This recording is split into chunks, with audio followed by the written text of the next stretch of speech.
Hello, everybody. Welcome back to Squat Cobbler. I'm Dr. Mike at Official Pagan. Make sure you like and subscribe. And joining me, as always, Hi, everybody. This is Kelly at KELLYTHUL on Twitter and Instagram.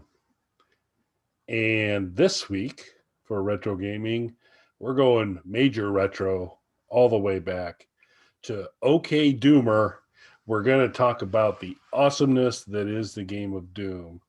And fingers crossed, we're going to maybe do a couple episodes on this. We'll talk through that here a little bit more as we go forward. But for today, I think Mike and I are just going to share a little bit about our kind of initial experiences and just kind of reflect about the awesomeness of the game. If that works for you, Dr. Mike. absolutely, sir. So, refresh memory's not great, but am I correct in remembering that the original Doom version 1 was shareware? Yes, that's actually how I initially played it. I was exposed to it at a friend's house when I was in grade school. And he was going to totally legally make me a copy. Sure. And we didn't have any discs. And I was really disappointed. And we happened to have to go out that night to buy something from some department store. And they had like the shareware diskette of it for, a few dollars or something like that. And it was like the first couple of levels of the game. So I was able to play Doom that night on the shareware version of it. Yeah, it was. So I started with the shareware version, and then pretty kind of quickly rolled into Doom 2, the Ultimate Doom, all the different kind of collections of it, and on running it on a PC, and I mean, really kind of ahead of its time because you had first of all a fantastic first person shooter environment. Uh, and then you had the ability to edit levels, kind of create your own. You had the ability to do co-op mode and through a modem connect up with a buddy and play levels together, or do something called deathmatch, where you could play levels basically against each other, and you're just trying to kind of rack up the scores and win that way. So just a pretty amazing thing that there's really not too many games that exceed uh, what that did in terms of kind of letting you do co-play and having just this fantastic environment to work in. So I have been just a huge fan of it for a long time. When I play with kind of retro gaming platforms, we talked about Battlesera recently. Doom was available right out of the gate on it, which is fantastic. On my Super Console X, Doom obviously. I haven't got it going. Sorry, Mike. Didn't mean to So sad. stick it. Do the Battle Sarah thing. Find that laptop. You'll be fine. It'll all be good. um, and I haven't found a way yet. I'm sure I can. I want to get it working on my Legends at Games Legend because I think that would be kind of a fun way to play it. But right now, it's still through a laptop is all. So. Um, but yeah, I'm in love with this game. I've always been in love with this game. I'm not a fan of the movies. I don't know if we want to talk about those at all, but as far as the game, I just think it's remarkable. So I absolutely love the games. My only quick note on the movies, if you ever want to touch on them, I don't hate them. I don't think they're good, but I'm not bored watching them, and I've seen them both more than once. So you know, that's the best that I can say. And again, sort of like with Mortal Kombat, like I feel the video game movie bar is so low That's true. that it's not hard to get over that. So even though I don't love the Doom movies, and it's weird because visually it's something that you would think can just perfectly translate over, and yet they don't. Yeah, When they do. yeah. I think you can figure ways to do it to make it entertaining and kind of tie in. But while there might be ways to do it, a lot of people have difficulty in discovering those ways, and so it's kind of not worked out so well.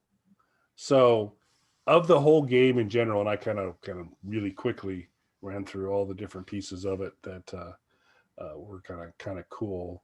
What what did you like the most about Doom? So I was a big fan.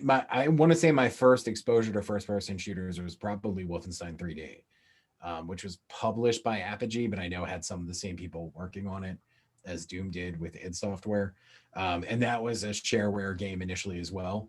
But I loaded it up with all the extra levels and all the expansion packs and stuff you could get with that. Love that game to this day. So I felt like this was taking everything I liked about that and just improving upon it in every way. Um, you had actual, I mean, there's lighting effects in Wolfenstein 3D, but not in the sense of using shadows or anything like that. Like there's just under lights, there's a brighter patch on the floor and things like that. So you had like real lighting effects that created so much more atmosphere. You had way better use of music. Not that the music in Wolfenstein was bad. It's sparse in a lot of parts though, and it's simple and repetitive. This had much better use of music.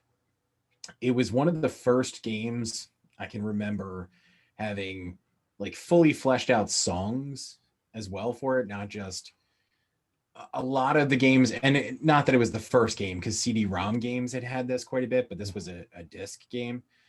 So you didn't have the CD-ROM audio that CD-ROM games could have, but this was one of the first disc games that wasn't just that few bars of music repeated over and over again that was commonplace at that time. So between the music and the lighting effects, and also just having different levels to rooms, it just added a lot. It took all of the atmospheric stuff that Wolfenstein hinted at and upgraded all of that. Yeah, I'd agree. So also a Wolfenstein fan as well. Bigger Doom fan, but did enjoy Wolfenstein. It yeah, it's just, I mean, in terms of the overall experience, it's pixelated. These are not highly rendered, particularly when we're talking Doom and Doom 2. This is not photorealistic monsters that are coming at you from that No. perspective, but it plays well. You get it entirely. The cyber demon towards the end still looks incredibly imposing, even in not quite an 8-bit look, but it's a little chunky, but it's still pretty amazing in terms of the play on that. So I think it was really good. I just love so many elements of this game. Like if you can get creative enough, you run into a certain situation where there are a lot of enemies in the room. If you're crafty enough, you can kind of get them fighting against each other, let them kind of thin the herd down a little bit, and then you kind of come in the end. And it's just that kind of gameplay just makes it super interesting for you to kind of engage in the game in different creative ways. And so, just like I said, I just a huge fan of this game. Yeah, same here. And basically all of the iterations of it. I would say the exception probably being the Super Nintendo version, which has an incredibly low frame rate. I think and of course it's heavily censored as a lot of Nintendo stuff was at the time. Mhm. I think the popularity of the Super Nintendo version was just the novelty that they got something Doom-esque to run on Super Nintendo. Because for a long time there was a belief I can remember in video game magazines and things, the strongly held belief you couldn't do first person perspective on in any meaningful way, other than maybe small parts of like a driving scene or a third person kind of thing. You couldn't do a real first person shooter on there. And then Genesis actually beat them to it. Genesis had a game called Zero Tolerance, which is actually really good. I mean, it's definitely a clone of Doom, but is a really solid game. Hmm. So then Super Nintendo couldn't be shown up, so they had to get actual Doom on missing a lot, but I think it was more the novelty it could run on there. And then some of the later ports got bad, but I still enjoyed playing Doom on almost everything. And it's mostly frame rates. Some of the ports that came out, the frame rates are atrocious. You're just, you know, jumping back and forth on the Yeah. screen, and there's just nothing in between as far as the animation. Yeah, which spoils the experience tremendously. And I mean, while the rendering may not be pristine given the limitations at the time. But the frame rate and the fluidity of play when you're not on a Nintendo system is one of the charms and cool things about Doom. Yeah, Is and I'm a yes, huge defender of the 32X port. I know a lot of people hate it, but I think it's really good. The frame rate, it doesn't have the frame rate issues that most of the other ports, especially the cartridge ports, have. It is missing levels, but that's Sega's fault. yeah, They wanted to rush it out to be a launch title, so they released it unfinished. But it does have an exclusive level, which is super super fun. If anybody can get a legal ROM of that that they want to play, the bonus level in it's amazing. Had it had all of the levels and the bonus level, it probably would have been my favorite port of Doom. yeah, and they hit a lot of your kind of your favorite systems early on. They ported to 32X, they ported to 3DO, Sega. They were in a lot of different places. I was one of my major disappointments was there was not, and I still think this is true. Doom never made it to the Amiga, which is a real disappointment because from a gaming machine standpoint, the Amiga early on could hold its own against anything. And I don't know why that never happened, but because right around the time it was out, I was still using Amiga a lot. Would have loved to have a Doom port to Amiga, but Yeah, that's weird. Especially, I mean, they're terrible ports like the Super Nintendo one that crawls along at like 8 frames a second. Like, it definitely, even if they had to switch some stuff up, I don't see any reason it couldn't have been ported to Amiga. yeah, I don't know why that didn't happen, but it didn't. So, um, so for particularly Doom One and Doom Two, a lot of Doom Two added a lot of additional monsters to it. Did you in particular have uh, one or two that you really preferred not to run across, or that you enjoyed kind of battling, or anything like that? Or Um, yeah, I didn't really have a preference or a dislike of any of the particular monsters. In the 32X one though, the extra bonus level for it, if you beat the entire game, you go through a portal and you get sent to this other level that is all of the enemies of the game just charging at you, yeah, and super fun. But there's ammo and healths everywhere scattered around the level. But I mean, you're still not going to make it that far unless you're particularly skilled at the game and running and hiding behind things. But that's always my favorite because as soon as I got that it was a launch title for 32X. I got 32X right away. That was the first game that I got for it. So I was very quickly at that level and before I had read about it or anything like that. So I remember going through and it said there was a bonus stage, but going through the portal and just seeing every Doom enemy laid out and just charging you, that was great. um, there are some secret levels with Wolfenstein characters. There was at one point a swastika Easter egg somewhere, which over time they said maybe not such a good idea, and so they kind of bailed on that. But yeah, it was just and so coming back to we talked, I mentioned it a little bit earlier, the fact that you could not only play this game and enjoy it and do all their levels, but at some point you could go and create your own level and play it yourself or play it in co-op mode or deathmatch mode was an amazing thing. And I know I was working, um, so I did kind of a baseball stadium one time for a level, and that was kind of fun. And then I slowly started working my way through what was my office space at that time, and I was building it out. And so this is different. I want to let folks know this is a different time. This is in the 90s when building an office space and then running through it and shooting everything up was not what it is now. That I wouldn't Had a have different a connotation. little different connotation. I wouldn't have somebody knocking on my door right now to say, "Could you please explain to us why you're laying out your workplace to kind of run through?" But it was just super cool that you could kind of do these levels and then load it up with whatever you wanted to regarding monsters and all that. And so we'll see. But it Yeah, was, I remember particularly some of the fan made levels like Barney Doom and yeah, things like that were really fun to play. And then PlayStation sort of took that a step further when they did their Doom port. They had, I think it was called Final Doom, or like Final Doom Deluxe or something like that. And it was the first two games, and then some of those like fan made levels put into the game as a part of the official game. What was really interesting though, with PlayStation and then later with Nintendo 64, they decided not to port the music over to PlayStation, which is weird because PlayStation being CD audio, you would think they'd have no problem Yeah. doing that. And instead, Sony had their own score composed for it. So it has a completely different score to the stages you already played. So that was a little bit off putting at first, but I learned to really like the score they had done. Like it was really good music that was done for it. It throws you off if you're used to particular music for particular levels. And then Nintendo, when they did their version of it for Nintendo 64, which I'm playing now and is a really great game, they went back to the same guy who did the score for Sony for the PlayStation 1 to give them their own score. Again, completely different score. And Hmm. I actually think it might be the best score, the Nintendo 64 one, now Oh, that I'm really? playing it again. Yeah. It's really interesting because it takes elements of the more rock oriented stuff, but there's a lot of like big orchestral and like dark ambient passages and stuff in it that you don't get in any of the other games, which are more rock oriented. Hmm.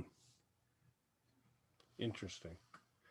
So speaking of, so we wanted to want, if you have not played Doom, uh, buy a Super Console X that works, or find some other ways to go and enjoy this game because it is just amazing. So if you haven't done it, you ought to, because you're gonna enjoy the gameplay a huge amount. We wanted to, for this show, just kind of talk a little bit about our love of the game and some of our favorite things there. We're going to likely do maybe one or two more episodes, and I would like to explore a little further with you, Mike. I saw a little bit of exchange between you and Tony Viejo about playing a little bit of the Doom 64 live, uh, possibly with adult beverages involved. And I think some footage, some footage from that uh, would be pretty enjoyable to the Squat Cobbler fan base. I think it's a good idea. Cool. Well, you Definitely. get Now, have you played Doom 64 at all? um very briefly so far. Okay. I've kind of stayed with some of the other ports from there. Um, trimmed down a little bit on a few of the monsters on it, but looks. I mean, early gameplay. And I started on, because I think we way back in the early days of us starting to do this retro content. Uh, I did a video where we kind of showed my retro gaming setup, where I've got a Nintendo 64, PlayStation 2. I'm not going to bring up the S word again, but other things as well, connected to the projector. And I've got Doom for the 64. So I've started on that, but I've tended to flip over to kind of playing it in other mediums from there. But yeah, it looks sweet. It really does. It's an interesting take on the game because it's new layouts for the levels. Like it's not just a port of the original game. It's different assets, so the monsters look unique to it. I mean, they're recognizable as the same monsters, but because they use different assets, they look a little different. The level layouts are different. What's really interesting is as you get a little further into it, and I don't remember this at all on Nintendo 64, at least on the games that I played. They do a lot of weird lighting effects in it that work really well Oh, within the game. cool. I'll have So to. it's pretty interesting once you get into it a little bit. And again, it has that score.